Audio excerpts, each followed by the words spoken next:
All right, okay. ಈ ವಿಚಾರದಲ್ಲಿ ಮಾತಾಡೋದಕ್ಕೆ ಅತಿಥಿಗಳಿದ್ದಾರೆ, ಬನ್ನಿ ಅವ್ರನ್ನ ವೆಲ್ಕಮ್ ಮಾಡೋಣ. ಬಿಜೆಪಿಯ ವಕ್ತಾರರ ಹಿರಿಯ ನಾಯಕರು ಅಶೋಕ್ ಗೌಡ್ರು ಸರ್, ತಮಗೆ ಸ್ವಾಗತ. JDSನ ವಕ್ತಾರರಾದಂಥ ನಾಗೇಂದ್ರ ಬಾಬು ಸರ್, ತಮಗೂ ಸ್ವಾಗತ. ಕಾಂಗ್ರೆಸ್ನ ವಕ್ತಾರರಾದಂಥ ನಂದನ್ ಕಶ್ಯಪ್, ತಮಗೂ ಸ್ವಾಗತ. ಆಮ್ ಆದ್ಮಿ ಪಾರ್ಟಿಯಿಂದ ಡಾಕ್ಟರ್ ದಿನೇಶ್ ಸರ್, ತಮಗೂ ಕೂಡ ವಿಶೇಷ ಕಾರ್ಯಕ್ರಮಕ್ಕೆ ಸ್ವಾಗತ. ಓಕೆ, ಸೊ ಇನ್ನೊಬ್ಬ ಅತಿಥಿ ಕೂಡ ನಮ್ಮೊಂದಿಗೆ ಜಾಯಿನ್ ಆಗಿದ್ದಾರೆ. ಅವರು ಸಂಪಾದಕರಾಗಿ ಕೆಲಸ ಮಾಡಿದ್ದಾರೆ, ಹಿರಿಯ ಪತ್ರಕರ್ತರು, ರಾಜಕೀಯ ವಿಶ್ಲೇಷಕರು. ಸುಭಾಷ್ ಹುಗಾರ್ ಸರ್ ನಮ್ಮೊಂದಿಗೆ ಜಾಯಿನ್ ಆಗಿದ್ದಾರೆ. ಸರ್ ನಮಸ್ತೆ, ಕಾರ್ಯಕ್ರಮಕ್ಕೆ ಸ್ವಾಗತ. ನಮಸ್ತೆ ರಾಧಾ. ನಮಸ್ತೆ. ಆಲ್ ರೈಟ್, ಈಗ ಝೂಮ್ ಲೈವ್ ಇರೋದ್ರಿಂದ ಅವ್ರನ್ನೇ ಫಸ್ಟ್ ಮಾತಾಡ್ಸ್ಬಿಡ್ತೀನಿ, ಮತ್ತು ಲೈನ್ಗಿನ್ ಕಟ್ಟಾದ್ರೆ ಮತ್ತು ಅವ್ರ ಹತ್ರ ಮಾತಾಡ್ಸೋಕ್ಕಾಗೋದಿಲ್ಲ. ಸರ್ ಏನು ಸರ್, ಇವರು ಯಾರು, ನಮ್ಮ ರಾಜು ಕಾಗೆ ಅವರು, ಅನುದಾನ ಇಲ್ಲ, ವ್ಯವಸ್ಥೆ ಆಡಳಿತ ಸಂಪೂರ್ಣ ವಿಫಲ ಆಗೈತಿ, ನನ್ನ ಮನಸ್ಸಿಗೆ ಭಾಳ ನೋವಾಗೈತಿ, ರಾಜೀನಾಮೆ ಕೊಡೋ ನಿಟ್ಟಿನಲ್ಲಿ ನನ್ನ ಮನಸ್ಥಿತಿ ಬಂದೈತಿ, 2 ದಿನದಲ್ಲಿ CM ಭೇಟಿಯಾಗಿ ರಾಜೀನಾಮೆ ಕೊಟ್ಟರು ಆಶ್ಚರ್ಯ ಪಡಬೇಕಾಗಿಲ್ಲ ಅಂತ ಒಬ್ಬ MLA ಹೇಳ್ತಿದ್ದಾನ್ರಿ ಸರ್. ಇನ್ನೊಬ್ಬ MLA ಹೇಳ್ತಾನೆ, ಇಲ್ಲ ಇಲ್ಲ ಇಲ್ಲ ಜಮೀರ್ ಅಹಮದ್ ಖಾನ್ ರಾಜೀನಾಮೆ ಕೊಡಲಿ, ಫಸ್ಟ್ ತನಿಖೆ ನಡೀಲಿ ಅಂತ. ಆದರೂ ಸಿದ್ದರಾಮಯ್ಯನವ್ರು ಹೇಳ್ತಿದ್ದಾರೆ ಹೌದಾ ಹಂಗಂದ್ರ ನಂಗೆ ಗೊತ್ತೇ ಇಲ್ಲ ಅಂತ. ಏನು ಸರ್ ಇದು? ರಾಧಾ, ಈ ನವೆಂಬರ್ ತಿಂಗಳು ಹತ್ರ ಬರ್ತಿದ್ದಂಗೆ ಕಾಂಗ್ರೆಸ್ ಪಾರ್ಟಿ ಒಳಗಡೆ ಬೇಗುದಿ ಜಾಸ್ತಿ ಆಗ್ತಾ ಇದೆ.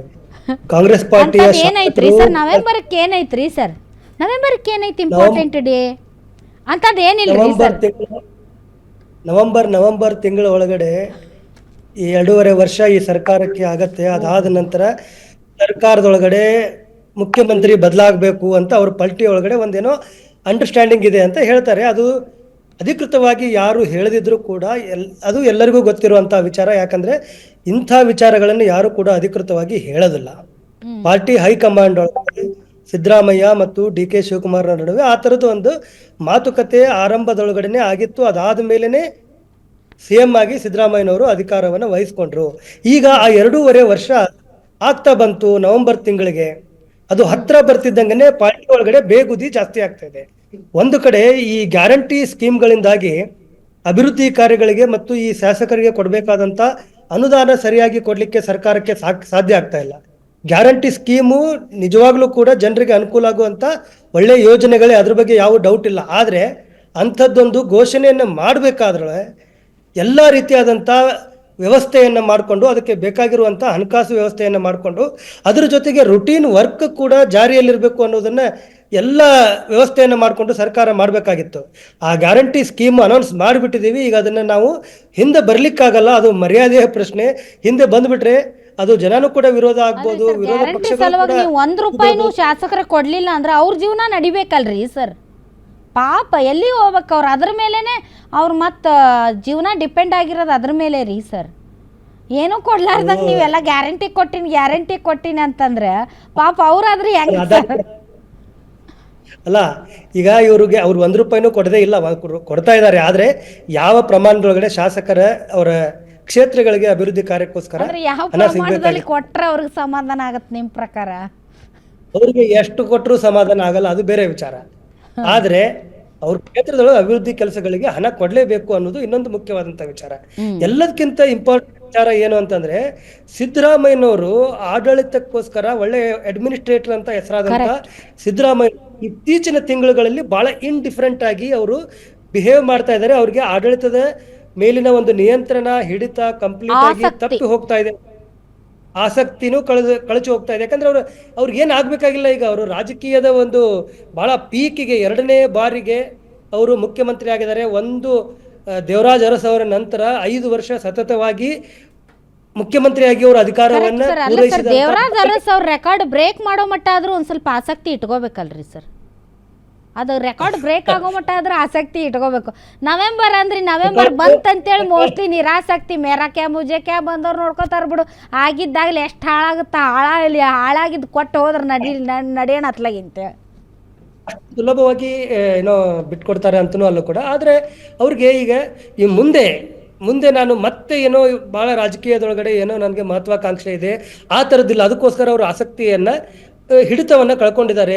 ಆಡಳಿತದ ಮೇಲೆ ಅವ್ರಿಗೆ ಮೊದಲಿನ ತರ ಒಂದು ಕಂಟ್ರೋಲ್ ಈಗ ಉಳಿದಿಲ್ಲ ಅಂತ ಅನಿಸ್ತಾ ಇದೆ. ಅದರ ಕಾರಣವಾಗಿ ಈ ಎಲ್ಲ ಬೆಳವಣಿಗೆಗಳು ನಡೀತಾ ಇದ್ದಾವೆ. ಈ ತರದ ಬಿ ಆರ್ ಪಾಟೀಲ್ ಅಂತ ಹಿರಿಯ ಶಾಸಕರು, ಅವರು ಬಹಳ ಸಿದ್ದರಾಮಯ್ಯನವ್ರಿಗೆ ಆಪ್ತ ಇರುವಂತ, ಅವರ ಅತ್ಯಂತ ಕ್ಲೋಸ್ ಫ್ರೆಂಡ್, ಅವರು ಕೂಡ ಈ ತರದ ಬಹಳ ಗಂಭೀರವಾದಂಥ ಆರೋಪವನ್ನು ಸರ್ಕಾರದ ಮೇಲೆ ಮಾಡ್ತಾ ಇದ್ದಾರೆ, ಮಂತ್ರಿಗಳ ಮೇಲೆ ಮಾಡ್ತಾ ಇದ್ದಾರೆ.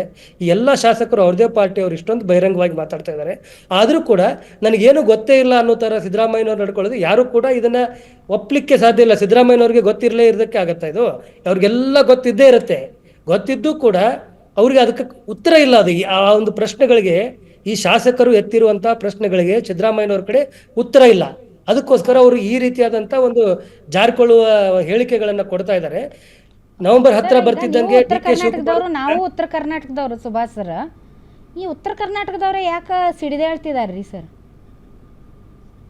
ಉತ್ತರ ಕರ್ನಾಟಕದವ್ರಿಗೂ ಯಾವಾಗ್ಲೂ ಕೂಡ ಶಾಸಕರಿಗೆ ಅಲ್ಲಿ ಅವಕಾಶಗಳನ್ನು ಕಡಿಮೆ, ಅಭಿವೃದ್ಧಿ ಕೆಲಸಕ್ಕೆ ಅವ್ರಿಗೆ ಕೊಡ್ತಾ ಇರುವಂತ ಅನುದಾನ ಕೂಡ ಕಡಿಮೆ. ಈಗ ನೀವು ಮಂತ್ರಿ ಮಂಡಳದೊಳಗಡೆನೂ ಕೂಡ ನೀವು ಅವ್ರದ್ದು ರಿಪ್ರೆಸೆಂಟೇಷನ್ ಕೂಡ ಕಡಿಮೆ, ಎಲ್ಲ ಬಹಳ ಇರ್ತದೆ. ಅದೆಲ್ಲವೂ ಕೂಡ ಅದು ಇವತ್ತಿನ ಈ ಸಿದ್ದರಾಮಯ್ಯ ಸರ್ಕಾರಕ್ಕೆ ಸೀಮಿತವಾದಂಥ ವಿಚಾರ ಇಲ್ಲ, ಅದು ಮೊದಲಿಂದನೂ ಕೂಡ ನಡ್ಕೊಂಡು ಬಂದಂಥ ವಿಚಾರ. ಎಲ್ಲರೂ ಕೂಡ ಉತ್ತರ ಕರ್ನಾಟಕಕ್ಕೆ ಯಾವ ರೀತಿಯಾದಂಥ ಒಂದು ಪ್ರಾಮಿನೆನ್ಸನ್ನು ಕೊಡಬೇಕು ಅದನ್ನ ಕೊಟ್ಟಿಲ್ಲ, ಅದೊಂದು ಆದ್ಯತೆಯನ್ನು ಕೊಟ್ಟಿಲ್ಲ.